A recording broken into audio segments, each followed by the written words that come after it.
আসসালামু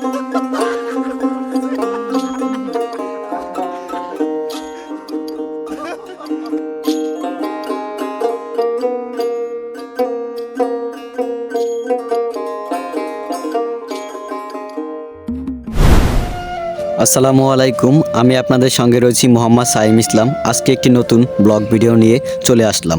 আজকের ভিডিওটি অন্য দিনের থেকে একটু ভিন্ন রকম। আমরা ইলিশ পোলাওর একটি আয়োজন করি।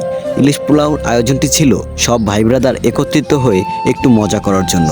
এরকম সুযোগ বারবার কিন্তু আসে না। আমরা প্রতি বছরই এরকম ছোটোখাটো একটি আয়োজন করি যাতে সব ভাই ব্রাদাররা একত্রিত হয়ে একটু মজা করতে পারে। আর আমরা এই আয়োজনটি করি নদীর পাড়ে রাব্বি ভাইয়ের দোকানে। উন্মুক্ত একটি জায়গা যেখানে আসলে আপনার মন চাইবে যে আপনি এখানেই থেকে যান। মূলত আমরা এই চরকাও এলাকায় যারা ছোট বড় ভাই ব্রাদার রয়েছি, সিনিয়র জুনিয়ররা সবাই একত্রিত হয়ে চলাফেরা করি। সবাই যখন একত্রিত হলো, সবাই তাকিয়ে আছে সেই ইলিশের দিকে, কখন এই ইলিশ তারা আমাদেরকে খাবে না আমরা তাদের খাবো। ইতিমধ্যেই আরেকটি খাবার আমাদের জন্য প্রস্তুত ছিল, ইলিশের ডিম দিয়ে মুড়ি বানানো। বাইরে ভাই বিশ্বাস করাতে পারবো না, এত সুন্দর সেই খাবারটি ছিল, ইলিশের ডিম দিয়ে মুড়ি বানানো। আপনারা বললে কখনোই বিশ্বাস করবেন না। একদিন আসেন, সবাই একত্রিত হয়ে আবার খাই। অন্যদিকে চেয়ে দেখে আমাদের সেই ইলিশগুলো হয়ে গেছে। তারপর আমি আবার একটু রান্না করার চেষ্টা করলাম।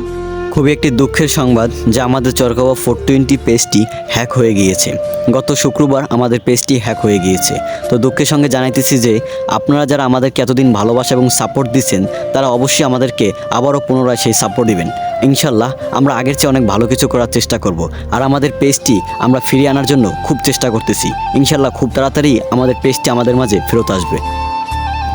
অবশেষে আমাদের রান্না শেষ হলো এবং খাবার পরিবেশন শুরু করলাম। সবশেষে আপনাদের কাছে একটি রিকোয়েস্ট, যারা আমাদেরকে এতদিন সাপোর্ট এবং ভালোবাসা দিয়েছেন, ইনশাল্লাহ সবসময় আমাদের পাশে থাকবেন এবং আমাদেরকে ভালোবাসা দিয়ে যাবেন। আপনাদের ভালোবাসা পেলে আমরা আবার নতুন করে দাঁড়াবো ইনশাল্লাহ। আর ভিডিওটি কন্টিনিউ দেখতে থাকুন। ধন্যবাদ।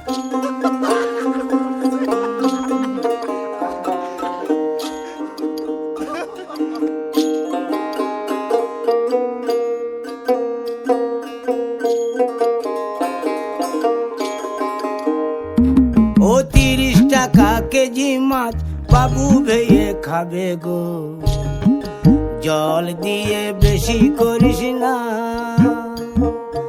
8টা বাজে দেরি করিস না।